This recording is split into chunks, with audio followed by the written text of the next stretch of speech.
Kasus pembunuhan Vina dan Eki yang terjadi di Cirebon, Jawa Barat pada tahun 2016 lalu kembali hangat diperbincangkan.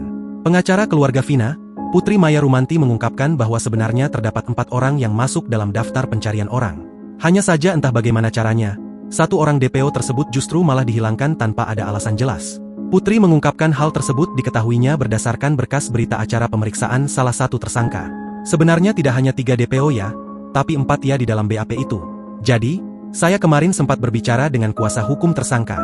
Itu sebenarnya dalam BAP itu ada 4 DPO yang dituangkan.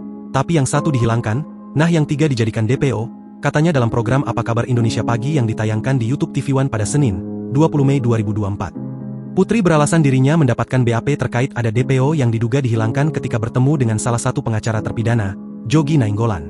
Terkait identitas DPO yang diduga dihilangkan dalam BAP, Putri belum mengetahui hal tersebut dari Jogi.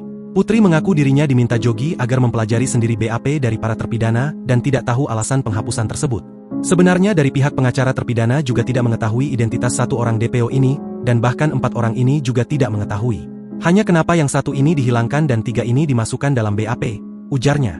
Seperti diketahui, kasus pembunuhan terhadap Vina dan Eki kembali menjadi perbincangan publik setelah film horor produksi di company berjudul Vina, sebelum 7 hari tayang di bioskop sejak 8 Mei 2024 lalu.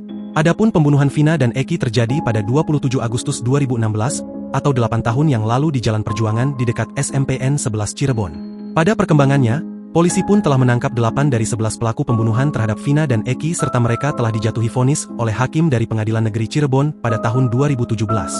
Download Tribun X sekarang, menghadirkan lokal menjadi Indonesia.